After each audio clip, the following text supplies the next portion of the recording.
বাহিনীর সাথে যুদ্ধ হবে।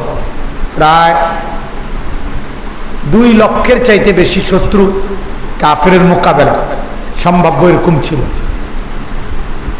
আল্লাহ নবী সাল্লাল্লাহু আলাইহি ওয়াসাল্লাম সাহাবায়ে কেরামকে ওই যুদ্ধের জন্য যখন প্রস্তুতি নিতে বলছেন, এই তখনকার কথাটা শুধু বলতে চাচ্ছিলাম।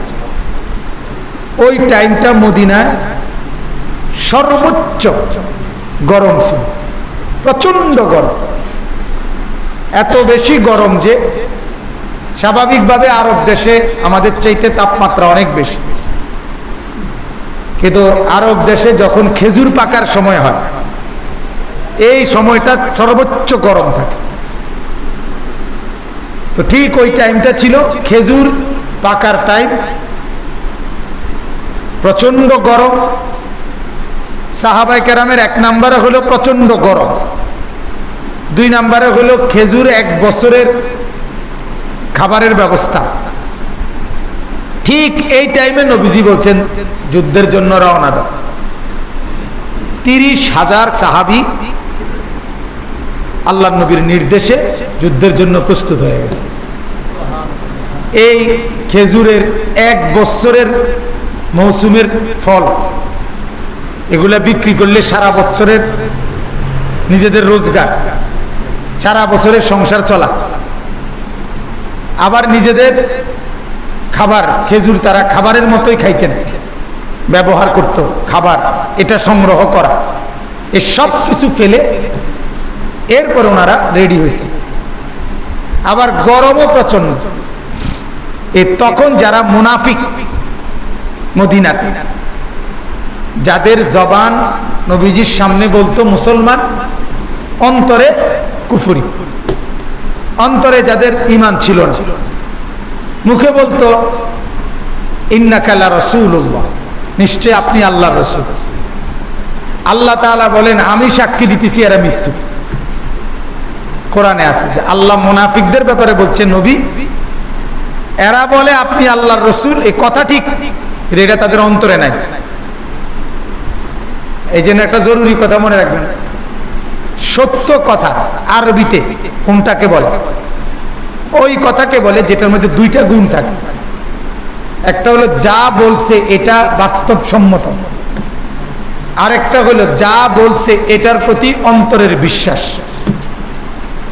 যেই কথার মধ্যে বাস্তবসম্মত এটাও থাকে, অন্তরের বিশ্বাস এটাও থাকে, এটাকে সিদক বলে, সত্য কথা বলে। কোনো কথা সত্যবাদী হওয়ার, সত্য হওয়ার জন্য এই 2টা জিনিস জরুরি, বাস্তবসম্মত হইতে হবে, অন্তরের বিশ্বাসও থাকতে হবে। এখন যেমন ধরেন এই মুনাফিকরা নবীজির সামনে বলতো আপনি আল্লাহর রাসূল, কথাটা বাস্তবসম্মত, ঠিক কিনা বলে? আমাদের নবী যে আল্লাহর রাসূল, এই কথাটা বাস্তব কিনা? কথাটা, কিন্তু এই কথার উপরে তাদের অন্তরের কি ছিল না, তাহলে এই কথাটা, তাদের কথা এটা কি না? সত্য। ওইটা বাস্তব ঠিক আছে, কিন্তু তারা কি বলে নাই? সত্য। আল্লাহ তাআলা বলতেছেন নবী ওরা মৃত্যু, তাহলে এরা কি মিথ্যা কথা বলছে মুখে? বোঝেন নাই কথা? ওরা মিথ্যা বলছে। আপনি আল্লাহর রাসূল, এই কথা এটা মিথ্যা না, এই কথা তো ঠিক। তো তাহলে মৃত্যু কেন? অন্তরে কি নাই? আবার মুসাইলামাতুল কাজ্জাব নামে একজন ব্যক্তি, যাকে নবীজি সাল্লাল্লাহু আলাইহি ওয়াসাল্লামের ইন্তেকালের অল্প কিছুদিন পূর্বে এবং ইন্তেকালের পরপর কিছু মানুষ একেবারে অন্তরের বিশ্বাস নিয়ে তারা মেনে নিছে সে নবী। নাউজুবিল্লাহ। এটার প্রতি, এ যে নবী, এটার প্রতি তাদের বা হেরাই বাদ দেন, কাদিয়ানিরাই করে, যারা কাদিয়ানি অনুসারী তারা এই গোলাম আহমদ কাদিয়ানিকে মনে করে বিশ্বাসের সাথে যে সে নবী। কিন্তু এই কথাটার উপরে তাদের অন্তরে তো কি আছে? বিশ্বাস আছে, কিন্তু কথাটা কি নয়? বাস্তবসম্মত নয়, যে সে কি না মূলত নবী। তাহলে এটাও কি না? সত্য। তাহলে দুটোটা একসাথে থাকতে হবে, বাস্তবসম্মত হইতে হবে, আবার কি অন্তরের বিশ্বাসও থাকতে হবে। বলেন এই দুই কথা কন। সত্য হওয়ার জন্য কি লাগবে কন? কি বলেন? মাথা না কেন বলেন, বলেন আপনারাও বলেন। আরেকটা মাথা লাড়েন না, মুখে বলেন, মুখে বলেন, জবান খুলে বলেন, বলেন ইনশাআল্লাহ। এইটা আমাদের একটা বয়ানের চিকিৎসা।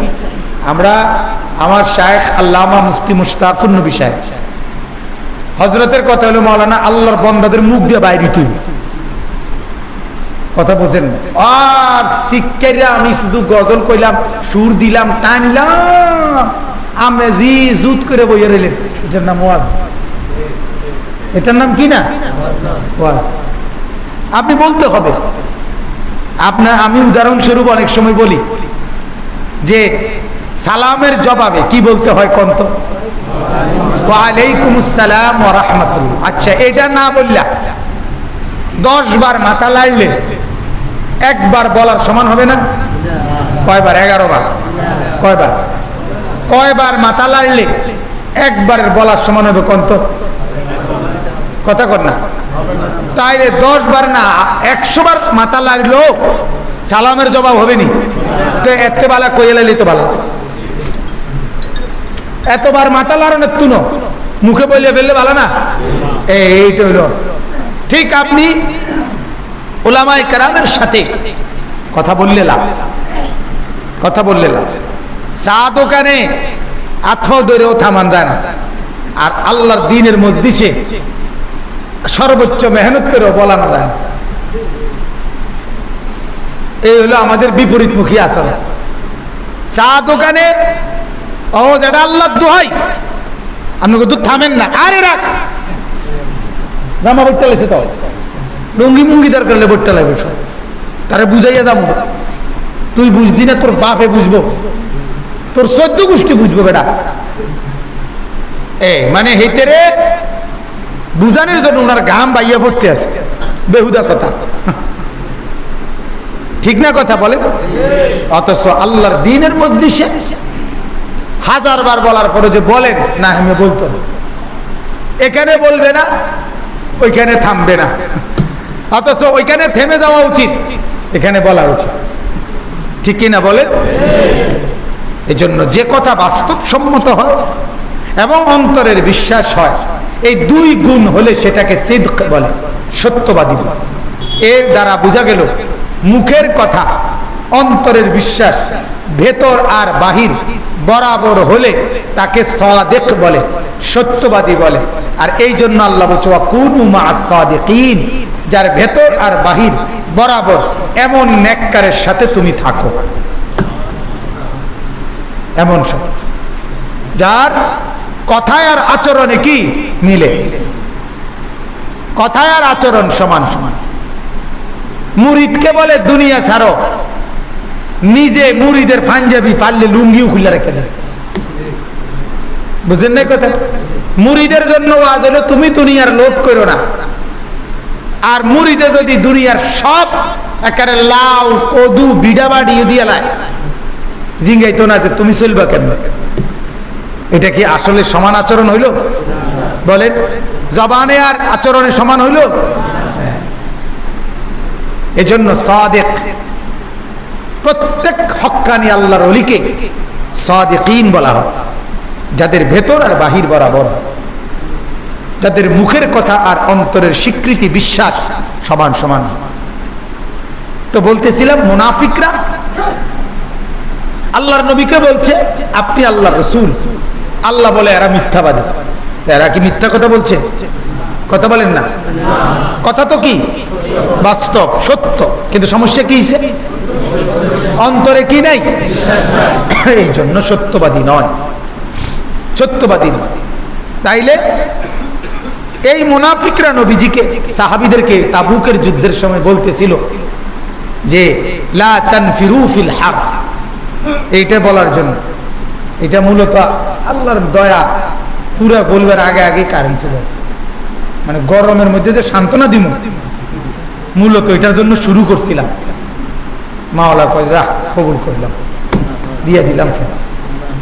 তো মূলত এই জন্য চাইছিলাম এটা বলার জন্য যে মুনাফিকরা বলতেছিল নবীজির সাহাবীদেরকে ওই তাবুকের যুদ্ধের দিন, যে রে বেটা এমন গরমের গরম, এই গরমে কোন মানুষ দিবে আক্কল থাকলে বুঝি বাইরে, যুদ্ধ তো দূরে থাক, 2-4 মাইলও তো যাইতে পারত না, গরমে সব শীত হইয়া ফিট হইয়া ফতে তো হয়ে থাকবা। কাজেই লা তাদফিরু ফিল হার, কোরআনের আয়াত। মুনাফিকরা বলল যে তোমরা এই গরমের মধ্যে বের হইও না, এতটা প্রচন্ড গরম। তখন আল্লাহ তাআলা নবীজিকে বললেন, বন্ধু আপনি এই মুনাফিকদেরকে, বেঈমানগুলোকে জানায় দেন, কুল আপনি বলে দেন, নারু জাহান্নামা আশাদ্দু হাররা। আল্লাহ বললেন, বলে দেন এ নাফরমান শোনো, জাহান্নামের আগুনের গরম এর চাইতে অনেক বেশি, এর চাইতে অনেক বেশি। আজকের এই গরম এত কিছুই না। ইন্না শিদ্দাতাল হাররি মিন ফাইহি জাহান্নাম, আল্লাহর নবীর হাদিস। আল্লাহর নবী বলেন গরমের তীব্রতা, তীব্র গরম এটা জাহান্নামের নিঃশ্বাস। জাহান্নামের নিঃশ্বাসের গরম যদি হয় এমন, জাহান্নামের গরম কেমন? নিঃশ্বাস ফেললে যদি এত গরম লাগে, এবার গরম আগুন জ্বালাইলে কেমন লাগে? এজন্য এই মুনাফিকদেরকে আল্লাহ বলছেন, শোনো জাহান্নামের আগুন এর চাইতে বড় গরম। তাহলে ইমানদার গরমের কারণে ঘাবড়ে যেতে নাই, গরমের কারণে কি নাই? ঘাবড়াবার সুযোগ। হাদিসের মধ্যে আছে, আল্লাহ নবী সাল্লাল্লাহু আলাইহি ওয়াসাল্লাম বলেন, উকিদাতিন নার আলফা সানা, জাহান্নামের আগুনকে প্রথম 1000 বছর, আলফা সানা 1000 বছর জ্বালানো হয়েছে। হাত্তা মাররাত, ফলে আগুন লাল হয়ে গেছে। সুম্মা উকিদাত আলাইহা আলফা সানা, অতঃপর পুনরায় ওই লাল আগুনকে আরো 1000 বছর জ্বালানো হয়েছে। হাত্তা বিয়াদ্দাত, এবার আগুন লাল সাদা হয়ে গেছে। সুম্মা উকিদাত আলাইহা আলফা সানা, নবীজি বলেন তৃতীয়বারে আবার পুনরায় সাদা আগুনের উপরে আরো 1000 বছর আগুন জ্বালানো হয়েছে। হাত্তা সুওয়াদ্দাত, ফলে জাহান্নামের আগুন একদম কালো হয়ে গেছে। ফাহিয়া মুযলিমাতুন সাউদা, এখন জাহান্নামের আগুন একেবারে অমাবস্যার অন্ধকারের চাইতেও কালো ঘুটঘুটে অন্ধকার। 3000 বছর এক টানা যে আগুনকে জ্বালানো হয়েছে, সে আগুনের নাম জাহান্নামের আগুন। হায় মুসলমান, যদি সেখানে 1 সেকেন্ডের জন্য নিক্ষেপ করা হয়, কি হবে আমার, কি হবে আপনার? একটু ভাবেন। আল্লাহ নবী সাল্লাল্লাহু আলাইহি ওয়াসাল্লাম বলেন, নারুকুম হাদিহি জুজউম মিন 70 জুজআম মিন নারি জাহান্নাম। এটাও হাদিস। আল্লাহর নবী বলেন, তোমাদের দুনিয়ায় তোমাদের সামনে যে আগুন জ্বলতেছে, এই আগুন হলো জাহান্নামের আগুনের 70 ভাগের 1 ভাগ। জুজউম মিন 70, 70 ভাগের কি 1 ভাগ। আর 69 ভাগ বেশি গরম জাহান্নামের আগুন। তাইলে বাপ, এই কথা ভেবে দুনিয়ার গরম, দুনিয়ার এই অস্থিরতায় বন্দিগি না ছাড়া, নামাজ ছেড়ে না দেওয়া, নামাজ ছেড়ে না দেওয়া, আল্লাহ তাআলার ইবাদত ছেড়ে না দেওয়া, আরো গরম হোক আল্লাহর জিকির, আল্লাহর তিলাওয়াত, কোরআনের তিলাওয়াত, বন্দিগি, নামাজ, গোলামি, ইমানদারের কোনো ছুটি নেই। এগুলো থেকে ইমানদারের কি নেই? কথা বলেন না। ইমানদারের কোনো ছুটি নেই, ইমানদারের কোনো বিশ্রাম নেই। চোখের সামনে যার কবর, যার দিলে আখিরাতের ফিকির, তার আবার বিশ্রাম কিসে? তার আবার বিশ্রাম কিসে? এজন্য পাকিস্তানের একজন বড় বুজুর্গ আছেন, হযরত মাওলানা জুলফিকার আহমদ নকশবন্দি দামাত বারাকাত, বর্তমান সময়ে গোটা পৃথিবী কাঁপানো বুজুর্গ। এবছর উমরার সফরে রমজানের শুরুতে আমি উমরায় ছিলাম আমার শায়েখ আল্লামা মুফতি মুশতাকুর নবী কাসিম হজরতের সাথে। তো এই হজরতও আসছিলেন উমরার সফরে, জুলফিকার আহমদ নকশবন্দি দামন মদিনায়। বহু চেষ্টা করছি মুসাফা করার জন্য, হোটেলে দেখা দেয় না। হোটেলের রক্ষী পাহারাদার এত কড়া, কত ওলামায়ে কেরাম চেষ্টা করছি। বহু কয়েক নামাজের পর দৌড়ে দৌড়ে গেছি, মানে যে নামাজের কইরেই যে উনি ঢোকে, হুইল চেয়ার অসুস্থ, একটুনি দেখি, তাও পাইনি। কেমনে নেয় কোন ফাঁকি দিয়ে আনছে তাও পাইনি। অনেক বড় বুজুর্গ। তো তিনি বলতেন, তিনি বলেন সবসময় তিনটা কথা বড় সুন্দর। উনি বলেন, শুনেন, ইমানদারের দুনিয়া মেহনতের, ইমানদারের কবর বিশ্রামের, ইমানদারের জান্নাত আরামের। ইমানদার মেহনত করবে দুনিয়াতে, বিশ্রাম করবে কবরে, আরাম করবে। এই তিন কথা। দুনিয়াতে কোনো ছুটি নাই, ইমানদারের কোনো ছুটি নেই। যেদিন এক মাসের রমজান শেষ হলো 30 রোজা, এবার পূর্ণ মাস রোজা রাখলাম আমরা। এরপরে যেদিন সন্ধ্যায় চাঁদ উঠছে সেদিন মাগরিবের নামাজ পড়তে হয়েছে নি আমরা, কথা বলেন না? এশার নামাজ, ফজরের নামাজ, তাহলে ছুটি কোথায়? একটা বেলাও তো ছুটি নেই, 6টা ঘন্টাও তো কি নাই, বিরতি আছে আমাদের। তাহলে ইমানদারের কি নাই? ছুটি। ওয়াবুদ রাব্বাকা হাত্তা ইয়াতিয়াকাল ইয়াকিন। কোরআনুল কারীমে আল্লাহ তাআলা বলছেন, হে নবী, আপনি আমার ইবাদত করুন। কতক্ষণ? আল্লাহ তাআলা বলেন ইয়াকিন অর্থাৎ মৃত্যু, এখানে তাফসীরে আছে মউত, আপনার মউত আসা পর্যন্ত, মৃত্যু আসা পর্যন্ত। এজন্য আল্লাহর নবী সাল্লাল্লাহু আলাইহি ওয়াসাল্লাম ইন্তেকালের পূর্ব মুহূর্তেও আল্লাহ তাআলার কালেমার জিকির করতেছিলেন, লা ইলাহা ইল্লাল্লাহ, লা ইলাহা ইল্লাল্লাহ। এই কালেমা পড়তেছিলেন বারবার, আর বলতেছিলেন ইন্না লিল মাউতি সাকারাত, হায় মৃত্যুর বড় যন্ত্রণা, মৃত্যুর বড় যন্ত্রণা, মৃত্যুর বড় যন্ত্রণা। আর হাতের মধ্যে মিসওয়াক ছিল, মিসওয়াক করতেছিলেন। এই আমল, হাতের মধ্যে মিসওয়াক, জবানে কালেমার জিকির। এই অবস্থায় রাসূল পাক সাল্লাল্লাহু আলাইহি ওয়াসাল্লাম মালাকুল মউত আজরাইলের হাতে নিজের রূহ সঁপে দিয়েছেন। এজন্য উলামায়ে কেরাম, সকল বুজুর্গানে দ্বীন বলে, উলামায়ে কেরাম মুহাদ্দিসিন বলে, নিয়মিত আজীবন যে মিসওয়াকের অভ্যস্ত থাকে তাকে আল্লাহ তাআলা ঈমানের মউত নসিব করে। ওয়া মিন মানাফিহি তাযকিরুশ শাহাদাতাইন ইনদাল মাউত। মিসওয়াকের একটা উপকার, মৃত্যুর সময় কালেমায়ে শাহাদাত নসিব হয়। তাযকির মানে স্মরণ হয়, স্মরণ হয়, ফেরেশতা মনে করায় দেয়, ফেরেশতা মনে। হ্যাঁ, এখানে আপনারা যে কয়জন বসছেন, এই বয়স্ক মুরব্বী নিজেরে নামাজি মনে করে, ভালো মানুষ আপনারা, কিন্তু বহু আপনাদের জীবনে আপনারা একটা মিসওয়াকের মহব্বত আজও আপনাদের দিলে আসে না। অথচ বয়স্ক মুরব্বী, হায়াত শেষের পথে, কিন্তু একটা মাস অল্প কিছু মোল্লা মুন্সি মৌলবী, আমরা কওমি মাদ্রাসার কিছু অল্প ছাত্র তোলাবা, এরাই জীবনটা মিসওয়াকের এই আমল ধরে রাখছে। আলহামদুলিল্লাহ। দাওয়াত ও তাবলীগের সাথীরা এরকম নেক বান্দা, কিন্তু আকসার সমাজের সাধারণ মুসলমান আল্লাহকে ভালোবাসে, দাবি করে, নবীকে ভালোবাসে, দাবি করে, কিন্তু এই মিসওয়াকের আমলটা নাই। আছে বলেন সবার মধ্যে? অথচ এটা কেমন গুরুত্বপূর্ণ!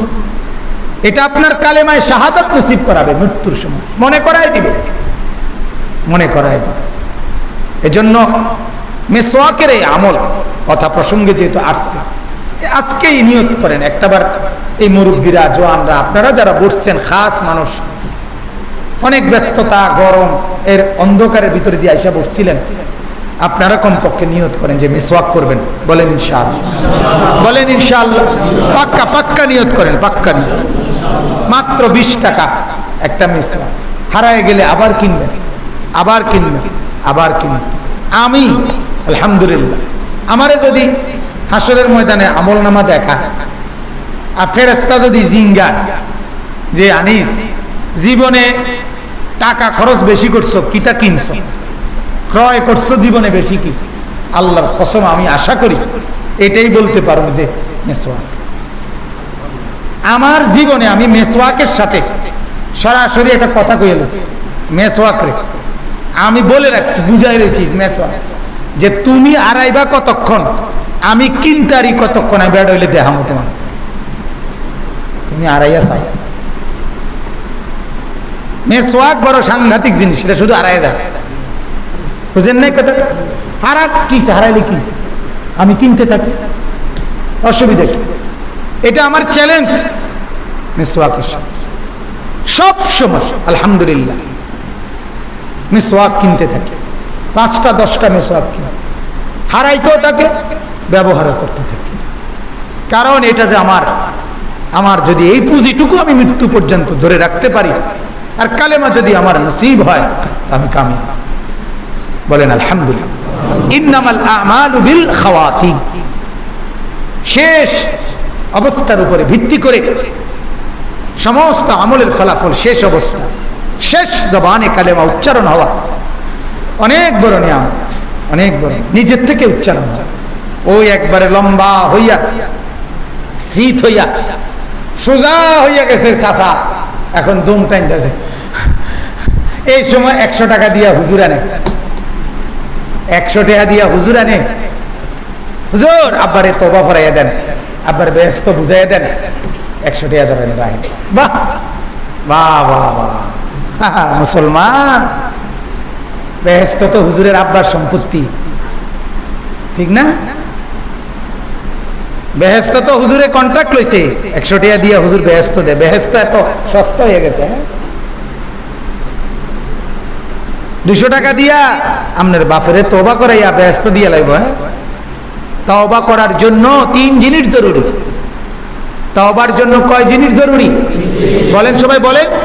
1 নাম্বার সমস্ত গুনাহ ছেড়ে দেওয়া, 2 নাম্বার আর করব না এই ওয়াদা দেওয়া, 3 নাম্বার লজ্জিত মাওলা মাফ করে দেন এই কথা বলে বলে মাফ চাওয়া। এই 3টা একত্র হলে এটা তওবা হয়। এ বেড়ার তো গুনাহ ছাড়ছে এই কথা বলার তো সুযোগই নেই, এটা তো এই মুহূর্তে লম্বাই হয়ে রয়েছে, এবার তো গুনাহ করার কোনো যোগ্যতাই নেই। কথা বুঝেন নাই? একজন অন্ধ ব্যক্তি যদি বলে, যে চোখে দেখে না, সে যদি বলে বেটা বড় গলায় বলতে পারবো হাসরের ময়দানে জীবনে বেডি দেখছি না, আপনি কি দেখবেন? সুবহানাল্লাহ নাকি? এটা সুবহানাল্লাহ কিতা কথা বলেন আপনি? অন্ধ ব্যক্তি জীবনে মহিলা দেখে নাই, এটার মধ্যে সুবহানাল্লাহর কি আছে? আপনি কথা বলেন না। তুই তো বেটা বেড়াই তো দেখছো, তা বেটা কথা বুঝেন নাই? তুই তো চোখেই দেখো না, তোর বেড়াই কি আর বেডি কি? এটার মধ্যে কোনো বুজুর্গি নেই। একজন বোবা সে যদি বলে আমি জীবনে কোনোদিন কি করি নাই, গালি দেই নাই কাউরে, এটা বিরাট বুজুর্গি। যে কানেই শুনে না সে যদি বলে আমি কোনোদিন গান শুনি না, এটা কোনো বুজুর্গির কিছু। আর তুমি তো শোনোই না কিছুই, গানও শোনো না, গজলও তো শোনো না, তাইলে কি বুঝা গেল? এই লোক তো সম্পূর্ণ হাত পাও ছেড়ে অবশ হয়ে গেছে। এই লোকের মধ্যে তো এখন গুনাহ ছাড়ার আর কোনো কি নাই, যোগ্যতাই নাই। এই তো গুনাহ করে না কি আবার? এই জন্য তাওবার জন্য 3 জিনিস জরুরি। আমার শায়েখ আল্লামা মুফতি মুশতাকুন নবী সাহেব বলে, কোন কাগজের মধ্যে যদি চা লেখে, চ আকার চা, চ আকার চা, এটাই তো চা, ঠিক না? হ্যাঁ, এটা চা। এই 6 সারে চা কয়, ঠিক না? কথা বলেন না, এটা চা। তো চা পাতা, চিনি, পানি, এই 3টার মিশ্রণ, এটারে কি বলে? এই 3টা জমলে হয় কি চা, নাকি 6 সারে কয় চা? তাহলে ত ও ব আকার বা, তাও বা, এটারে তো কয় তওবা। তাইলে আপনি কইলেন তওবা তওবা তওবা, মুখে বিড়ি, আমরা কই তওবা তওবা তওবা। এমনি আস্তা বেডি ছাইয়া রয়েছে টেলিভিশনের দিকে, আস্তা করলে কিতা হইলি, কিতা যদি ছাইতে আছেন ইডিয়ারি। কথা বুঝছেন না? নাউযুবিল্লাহ।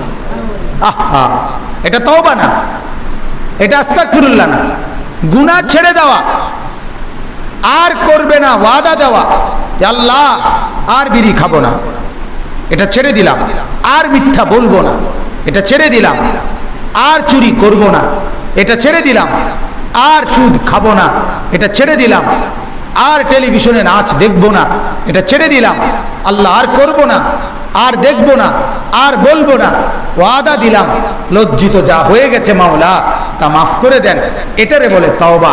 আল্লাহ বলেন এমন তওবা যদি আমি বুঝমতো পাই তাহলে 90 বছরের গুনাহ একসাথে মাফ করে দেব, 100 বছরের গুনাহ মাফ করে দেব, যা এক রাতেই মাফ করে দেব, একবারে মা, এক সইতে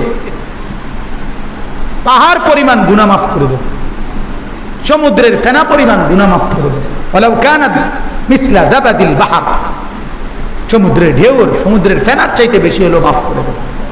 হ্যাঁ, আসমান ছুঁয়ে গেলেও মাফ করে দেব, জমিনের বালু কণার সমান হলেও মাফ করে দেব, এটা হাদিস। এজন্য বাপ আমরা প্রত্যেকে এটা ফিকির করি, এটা ফিকির করা জিন্দেগীর এই ফিকির মিসওয়াক, এটার কথা বলছিলাম যে কালেমা নসিব হয়, কালেমা নসিব হয় অর্থাৎ মৃত্যুর সময়ের বরকত হয়। এই জন্য এটা গুরুত্বের সাথে, হারায় গেলে আবার কিনবেন, আবার কিনবেন। 5টা মেসওয়াক একসাথে কিনে নেন 100 টাকা, 20 টাকা করে 100 টাকা। 100 টাকা খুব বেশি কিছু? 100 টাকার বিনিময়ে এভাবে যদি নিয়মিত কিনেন, জীবনে যদি মেসওয়াক কিনতে কিনতে 10,000 টাকা ব্যয় হয়, আর বিনিময়ে যদি কালেমাটা মৃত্যুর সময় নসিব হয়, কি পরিমাণ ভাগ্য!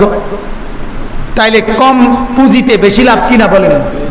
এই জন্য খেয়াল, যুবক যারা আছেন, স্কুলে পড়েন, কলেজে পড়েন, সাধারণ মুসলমান অনেক সময় আমাদের মধ্যে গাফলতি, খামখেয়ালি আছে। আমরা অনেকটাই এটা বলি অনেক সময় যে হুজুর আমরা সাধারণ মানুষ, হ্যাঁ আমরা এত তান্টোয়াই লিখি আর হবনি, এটি আপনারা হুজুরের কাম, এটা বলেন না? কথা বলেন না কেন?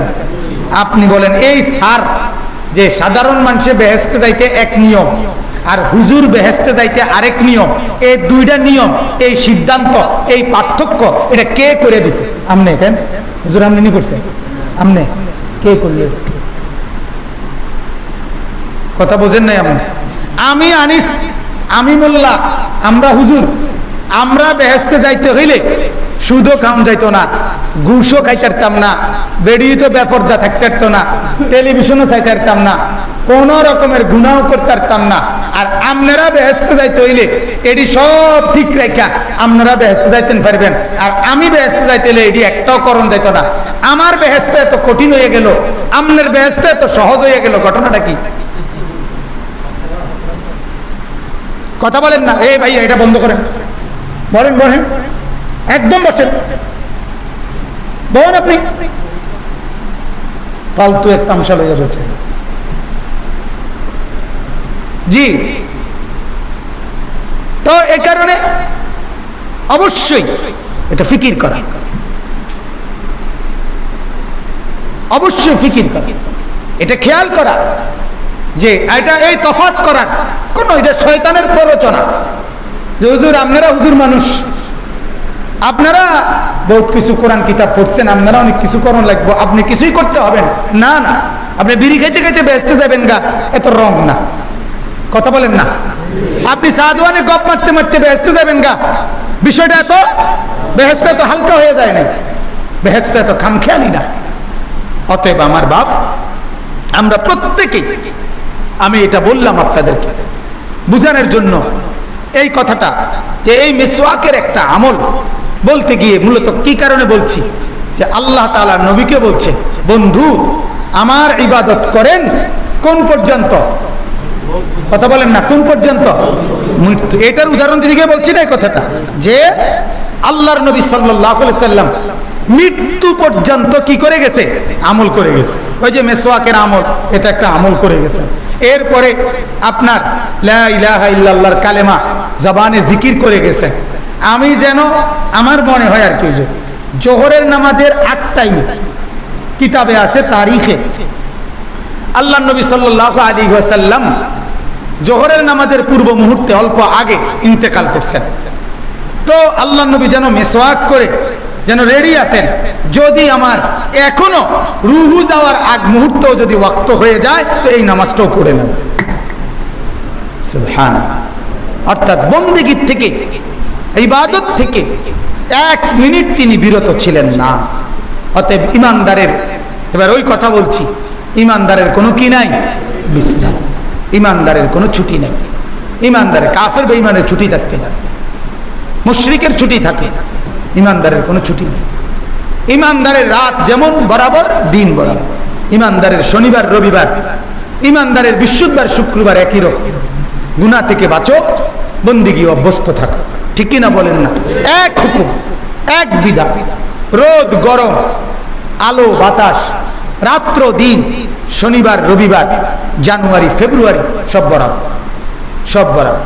আমরা এই কথাটা বুঝি না, আমরা এই কথাটা বুঝতেও চাই না বাজার। শুক্রবারে আসলে মনে হয় আমি মুসলমান, আবার শুক্রবারের বিকালে ভুলে যাই আমি মুসলমান। দুপুর 12টা সাড়ে 12টার দিকে মসজিদে আজান হলে শুক্রবার দিন মনে হয় আমি মুসলমান। আবার জুমার নামাজ পড়া হয়ে গেলে আসরের আগে আগে ভুলে যায় আমি মুসলমান। আহা, আমার ঈমান এত দুর্বল কেন? আমার মুসলমানের পরিচয় এত ছোট্ট কেন, এত সামান্য বলে? আফসোস ছাড়া আর কিছু। এই জন্য আমরা প্রত্যেকে কোনো বিশ্রাম নাই।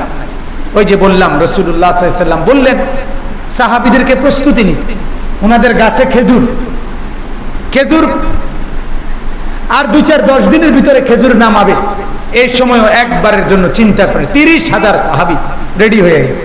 প্রচন্ড গরম, এই অবস্থার কারণে যে না একটু গরমটা কমুক, তারপর না, রাসূলুল্লাহ বলছেন সাথে সাথে রেডি। সুবহানাল্লাহ। এটারে আনুগত্য বলে, এটারে ইতাআত বলে, এটারে অনুসরণ বলে, এটাকে ইত্তেবা বলে।